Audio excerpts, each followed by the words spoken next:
Welcome, everyone, to the New Vision, Old Ways podcast, a greatly ambitious journey of discovery where we can all learn to live better, mentally healthier, and more fulfilling lives. If you're just discovering us, feel free to go back and take the journey from the beginning. And if you're already a New Vision, Old Ways fan, welcome back and enjoy Season 4. And now, here is your host, Tony Marinaccio. You are listening to New Vision, Old Ways, the podcast that explores timeless wisdom for the modern mind in a fun, relaxed, and most important, interactive way with you, the listener. I am your host, Tony Marinaccio, and let's get the episode started. Welcome, everyone, to another great episode of the New Vision, Old Ways podcast, and I am so glad that you are joining me for the start of another great series. But before we get into that, I want to thank everyone again for the kind words about the 1-year anniversary of this podcast. It seems fitting that at the 1-year mark, we now have a brand new podcast website. And in case you didn't know, and it is listed in the show notes, but it is newvisionoldways.com. Pretty simple, right? newvisionoldways.com. And I have to say, even though it is not yet 100% finished, the response has been tremendous. And with the new episodes being on there, as well as the new blog page called the Revelations blog and news page, it is growing every day. There will be so much more on there as I go along. But the start of it has been amazing, and I thank all of you for that too. There was a longer than expected delay between episodes. I was taking a little bit of time off, but I was also tidying up the website and correcting some issues with the subscription button. We're going to transfer everything over to a new landing page, which the people that have already subscribed, don't worry, it's there. We'll get that newsletter out to you very, very soon, along with the rest of the content that will be flowing along. So I thank you all for your patience and your understanding, and we'll get that stuff out to you as quickly as possible. I also announced that I will be in Dallas for the Podcast Movement event in August, and I am so looking forward to that. I hope to meet listeners, folks from some of my favorite podcasts, like the Rock and Roll Archaeology Project, and just soak up all things podcasting. It's going to be a blast, and I will have a full rundown on the show about that, along with blog articles as well. So I will be covering it for sure. So if you are an aspiring podcaster or just interested in what goes on at these events, I will do my best to put my reporter hat on and give you a creative and interesting rundown. So watch for that. I cannot wait. So with all of that out of the way, what are we getting into now? Well, this is the start of a series on power. There are all kinds, levels of power that people have. Some have the best of intentions with it, and some, well, do not. What is power really? Why do we seek it with a vengeance while others are willing followers? The good, the bad, and the ugly will all be touched on. This will be an important series because power can corrupt. Power can be a catalyst for change. Power can destroy lives while it can also bring people up. Why am I going down this long and crazy road? Well, who or what has the power over us is more distorted than ever. The lines are blurred, and quite frankly, it's tearing people and this world apart. The young are more mentally disjointed than ever, and the older crowd, well, they are more scared than ever. How did this happen? What can be done about it? All that and more will be discussed starting now with episode 37, Power and the Struggle for Our Souls. That brings me to my definition of power, which is simply this: the capacity to make others do what you would have them do. Sounds menacing, doesn't it? We don't like to talk about power. We find it scary. We find it somehow evil. We feel uncomfortable naming it. In the culture and mythology of democracy, power resides with the people. Period. End of story. Any further inquiry not necessary and not really that welcome. Power has a negative moral valence. It sounds Machiavellian inherently. It seems inherently evil. But in fact, power is no more inherently good or evil than fire or physics. It just is. And power governs how any form of government operates, whether democracy or dictatorship. And the problem we face today, here in America in particular, but all around the world, is that far too many people are profoundly illiterate in power. What it is, who has it, how it operates, how it flows, what part of it is visible, what part of it is not, why some people have it, why that's compounded. And as a result of this illiteracy, those few who do understand how power operates in civic life, those who understand how a bill becomes a law, yes, but also how a friendship becomes a subsidy, or how a bias becomes a policy, or how a slogan becomes a movement. The people who understand those things wield disproportionate influence, and they're perfectly happy to fill the vacuum created by the ignorance of the great majority. That was Eric Liu, a lawyer and CEO and co-founder of the Citizen University. And what he said there is a great starting point for today's discussion. Power in its best form is potential. It's the force behind innovation, justice, and resilience. It's the fire in the human spirit that pushes someone to stand up when others are silenced. Take Dr. Martin Luther King Jr., for example, a man who didn't hold a government office, but wielded immense influence. His power was not dominance, but in conviction. His intelligence, grace, and humility under the worst of circumstances was the highest level of righteousness. This allowed his words to ignite movements. His leadership transformed laws and justice. And then there is scientific power as an example. Take it from the last episode, number 36, people like Marie Curie, whose discoveries changed medicine, or Nikola Tesla, whose vision electrified the world, literally. Power, when guided by wisdom, is the foundation of progress. It's the hand that lifts, the light that leads. But power is never just noble, because for every hero who wields it responsibly, there is a villain waiting in the shadows. Power, of course, has an ugly side. History is riddled with leaders who took something meant for progress and twisted it into oppression. Stalin, Napoleon even, Hitler, names that personify the abuse of their positions. They grasped power and refused to let go, rewriting the rules to keep themselves untouchable. Fear, death, abuse, they thrived on it. But it's not just world leaders. Power turns dangerous in even everyday life. Ever had a boss who abused authority, friend who manipulated you, a relationship where control became suffocation instead of support? The truth is, and I firmly believe it, power doesn't corrupt, it reveals. It shows who we really are when no one can stop us. Comedian, albeit jailbird bad boy, Mr. Bill Cosby, once made a great analogy. He talked about a guy who was doing cocaine, and he asked the guy, "Why do you do it?" And he said, "Well, it enhances my personality." And Bill said, "But what if you're an asshole?" The point, who you really are, will come out when you are given power, money, or in some cases, drugs. Your soul will be exposed. The dark souls will do dark things, and the souls that mirror the light will shine. In generations past, for better or for worse, who held the power was mainly, for the most part, clear. Dictators ruled with an iron fist.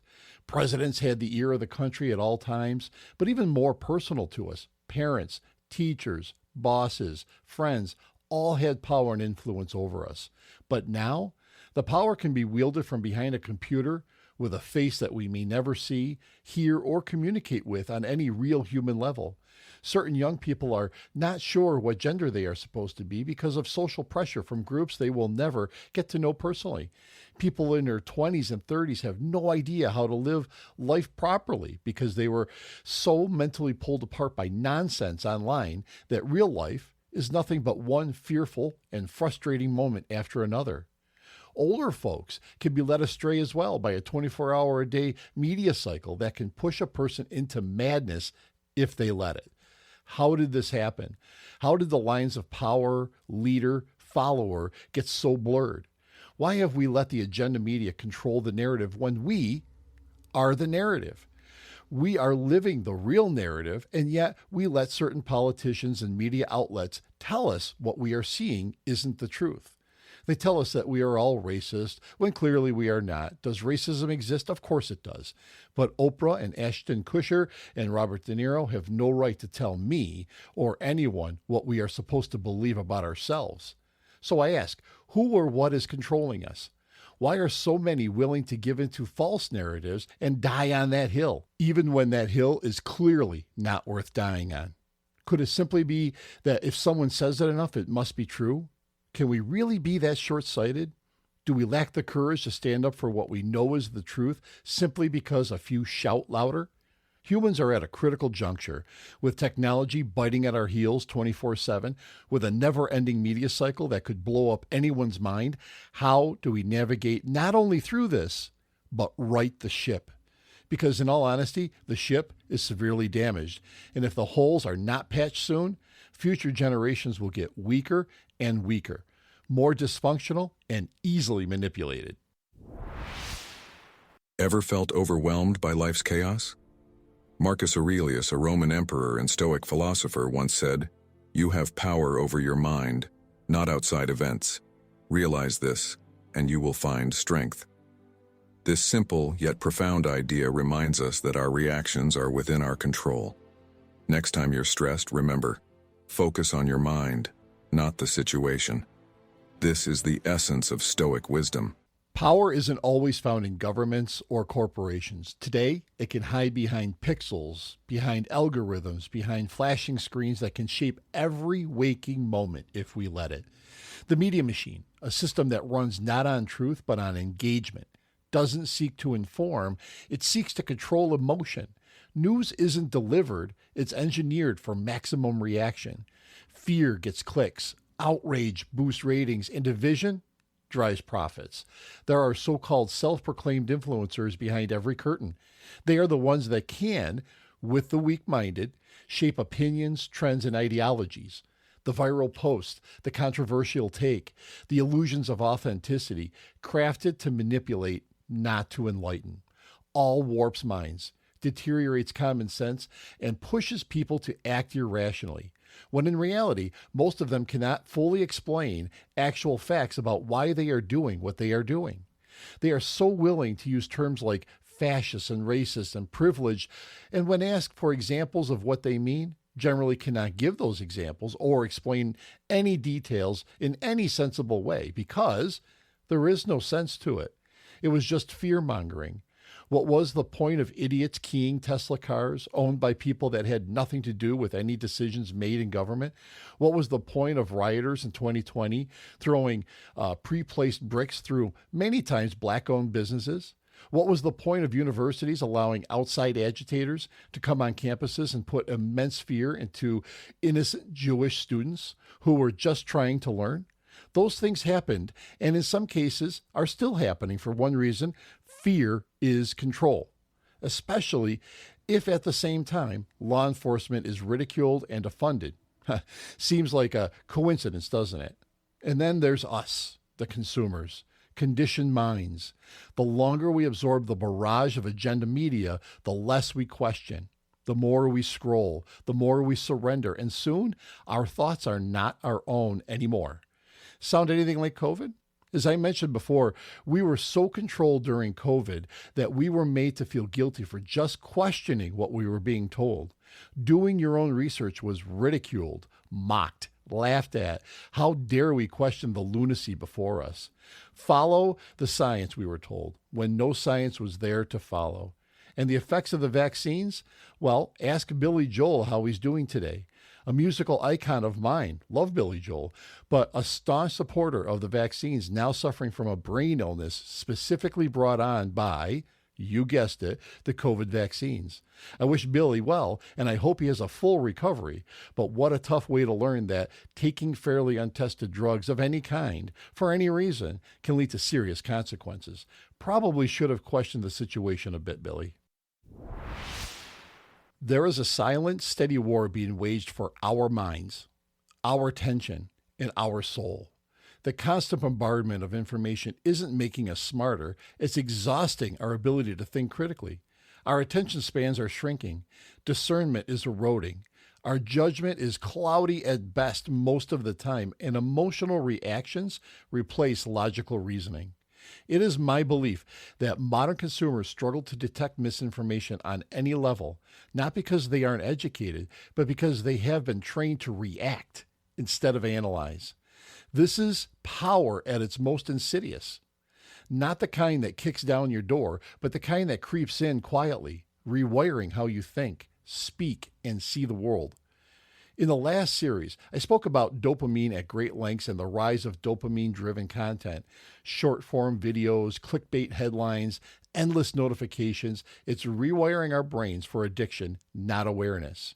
We chase the next outrage, the next entertainment fix, the next distraction, without ever stopping to ask why.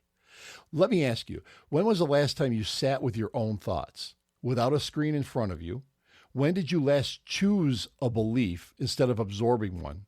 Think about that. We are relinquishing power over our minds by letting data-driven manipulation take control.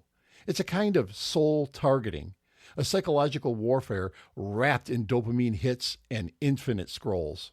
The thing about cell phones is when you first get on there and you have, let's say no Wi-Fi on the flight or something, and you land, it can actually be quite stimulating. You get a lot of dopamine. Oh, there's this. Oh, there's that. But very quickly, when you're scrolling on social media, you're no longer getting the novelty, but you're continuing to do it and you almost don't know why you're doing it. At that point, it shifts over to something that's a bit more like an obsessive compulsive behavior, where we can define an obsessive compulsive behavior where the obsession leads to a compulsion. So the obsession is a thought, the compulsion is a behavior, but the acting out of the compulsion merely serves to increase the obsession.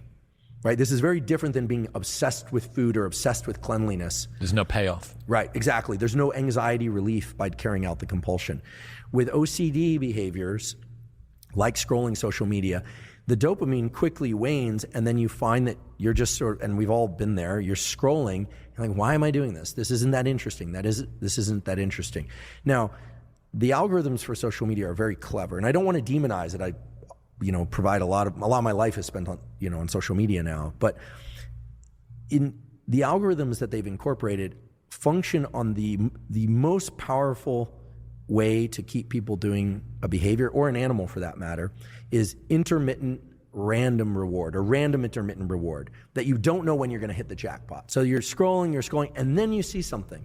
Typically, it's very high, what, in nerd speak, we'd say signal to noise. So if you're reading some interesting things, this came out in the news, this came out, and then it's all of a sudden a riot, or a person that is base jumping off a building, or, for people that are scrolling, looking at bodies or something like that, live bodies. Hopefully people aren't looking at dead bodies. But look, if something's very tragic, then that has this gravitational pull.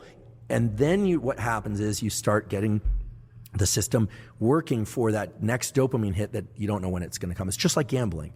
So I look at social media as initially being very dopaminergic, driving reward, surprise, and excitement, but very quickly transitioning to something more like OCD and the kinds of behaviors where it looks, if we were to look at ourselves through the lens of an experiment, like we would an animal experiment, we think that animal is sick. If you saw an animal digging in the corner, looking for a bone, the dog is looking, you'd think, that's really sad. That's us. I titled the first episode of the Power series, Power and the Struggle for Our Souls, for a big reason. I, as neuroscientist Andrew Huberman just alluded to, believe that we are in fact losing our souls to a power we cannot see, hear, or touch. In ever-increasing ways, we are giving up on real life, living in this fantasy land of girls dancing on TikTok, cat videos, antagonists trying to stir up manufactured outrage over something that was not that outrageous at all, or worse yet, giving up your sense of right and wrong just to follow a sad crowd of misguided people who claim to be righteous, but usually have an agenda that is nothing but a political power play. So if our minds are being conditioned this way, how do we break out? How do we reclaim our minds and our souls? We have to reclaim our minds and our souls because the more fractured we are, the easier we are to control. And the less time we spend in silence, in truth, in connection with each other, the less power we have over our lives. No matter what you believe in, this is a spiritual crisis, and it's a strategic one because the war for your soul isn't being fought with tanks. It's fought with tech, ads, filters, and feeds. The good news, and yes, there is good news here, we can start with awareness. Awareness is power. Once we see the strings that have been pulling on us, conditioning us, controlling us, we can cut them free. It may sound a bit extreme, but at the very least, we need to treat information like a battlefield. because it is truly a battlefield for our minds. It's okay to have strong beliefs. I know I do. But we must question everything that gets thrown at us. We need to question who profits from this story, because someone always profits. Who benefits from this trend? What emotions are being manipulated? And is it purely an emotional response or an educated one as well? There is a huge difference. An uneducated response can do so much harm to innocent victims, to ourselves, and to our futures. I am a true believer that decisions should not be made purely on emotion. Rarely do these decisions work out well. Critical thinking needs to be applied. Otherwise, catastrophe is right around the corner. I spoke about critical thinking in various episodes, but especially in episode 17 and the last series about creativity. Critical thinking is at the heart of cutting those controlling strings. Once we cut the strings, we can then curate our mental environment. We can create our own media information delivery system. How? By taking back control over what enters your mind. Seek and follow sources that challenge your perspective, not just confirming your biases. By doing this, you will find that what you were so passionate about may not be what you thought. It's okay to be wrong. And I'm going to say that again.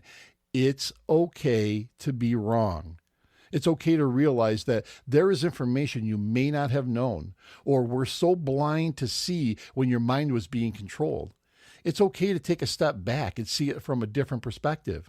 Once you have honed your awareness skills, you will then be able to limit time spent consuming reactionary content. You will recognize content that feeds on your emotions rather than enlightening you. And if you allow yourself to be open-minded, you could trade shallow engagement for deep learning. Once you have experienced this, you won't be so easily manipulated. Your mental state will be solid, strong, and unwavering. You will see through the bullshit, and you will then be in complete control of your mind, as it should be. The battle for the human mind is real. But here's the truth. No algorithm, no influencer, no media empire can control you unless you allow it. Let's start to create rather than absorb. Let's write, build, discuss instead of just scrolling. Let's elevate conversations instead of debating outrage. Let's debate solutions. Your outrage is meaningless unless you have a solid solution. Outrage with no solutions is a smokescreen and it benefits no one, except the ones that are getting the reaction out of you that they desire. George Soros funded pre-planned riots are not a solution nor a true cry for justice. They are again a manufactured power play for your mind. But we are stronger than that. We are onto the ones that thought they had all the power. And the more people out there that strengthen their minds using the strategies and concepts I talk about in this entire podcast will show that we will not get mentally weaker. We will become critical thinking powerhouses that we were meant to be. And the power over our minds will never be in doubt again. Contrary to what they try to tell us, we are not powerless. Power isn't found in the noise. It's found in the silence after the noise. When we pause, reflect, reclaim control over what enters our minds, we emerge as powerful creatures. Mental health needs to be paramount in the world today. It has to be a top priority for everyone all over the world. But it's on us. We need to make that choice. We need to reclaim the power. No law, no mandate, no influencer, no government will willingly give up control. And let's not let them have that choice in the matter. After everything we have just explored, manipulation, media, movements, billionaires, control, you might be asking, so what now? If the systems are rigged, if the voices are bought, if the protests are co-opted, where does the real power live? The real power lives in our minds. With the New Vision Old Ways podcast, my goal is to show that. The future is found by remembering tried and true concepts that can strengthen us, mind, body, and soul. These concepts can be modernized to reflect that we don't fear or reject technology. We will use it without letting it use us. We don't fear systems. We outgrow them. We don't worship leaders. We learn to lead ourselves. In the not-so-distant past, many people believed that the mind was sacred.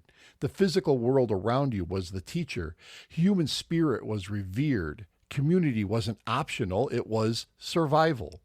You didn't need a political party to define your morality. You didn't need the media to tell you who you are. You listened, you observed, you knew. That wisdom still lives in you. It's in your blood, but you have to choose to activate it. Here is a familiar scenario. You are sitting at your kitchen table, just trying to catch up on the news, and yet somehow, by the end of the scroll, you feel like you are drowning in the world's pain. Racing to form opinions about places you've never been, like Gaza, for example. Furious with strangers you've never met, like Israel. Sound familiar? This isn't accidental. It's carefully designed. The platforms you use, the ones that claim to connect you, are built to keep you off balance. They feast on your outrage, your anxiety, your obsession. They don't care what you believe, only that you never stop looking. It's not a screen anymore. It's a portal. And what it pulls from you isn't just time, it's your soul, your control, your happiness. So here is my call to action. This week, next week, whenever you can, as long as you can, challenge yourself to cut out reaction-driven media. Seek deeper knowledge. Ask questions that make people uncomfortable. Reclaim your thoughts. The purpose of this, it's because the world is full of forces trying to shape you, and the real strength is knowing how to shape yourself. Your soul wants to be found. It's waiting for you beneath the headlines, beneath the branding, beneath the algorithms. And once you hear its voice again, you cannot unhear it. Listen to it. It's the real you. We have only begun to delve into the idea of power. In the next episode, I want to dig even deeper into the depths of power and control. There is so much more to uncover here. So, what did you think of this episode or any of the episodes? I would love to find out. And here is where to get a hold of the show and let us know. These are in the show notes, but as always, here they are. As I announced in the last episode and at the beginning of this one, the new newvisionoldways.com website is up and running. Check out all the episodes, the Revelations blog and news page, and a subscription link, as well as a link that you can click on that will allow you to donate to the show and show your support. By donating what you can, it will allow me to book guests and cover costs. Anything will help. Please cancel at any time if you like. You can also message the show from each episode on your various platforms. Just look for the send us a text message link. If that doesn't work for you, you can email us at newvisionoldways@gmail.com. You can find us on what was Twitter, now X, at New Vision Old Way. There is no S on that one, so it's at New Vision Old Way. Check the New Vision Old Ways YouTube channel. Type in New Vision, one word, Old Ways, one word, and please subscribe. It is free and will show support for the show. It really means a lot and will help grow the show on YouTube. And find us on Facebook, same thing, New Vision, one word, Old Ways, one word podcast. You should easily find us. And as a reminder, these are growing platforms for us and expanding all the time. So we need your help to get the flow going with the community. And last but not least, if you could do me a huge favor and subscribe to us, like us, follow us, leave us a review on whatever platform you found us on. That would be so appreciated. That will also help secure guests that we will be booking in the future. So welcome to the second half of season 4, and I have a lot to cover for the rest of this season. So thank you for listening. I cannot wait to get your input. I also cannot wait until we get together for the next episode of New Vision Old Ways. And until then, stay true to yourself, stay informed, and stay empowered. But the most important thing is... This episode and all the episodes of New Vision Old Ways podcast have been written, engineered, and produced by Tony Marinaccio and TKM Productions.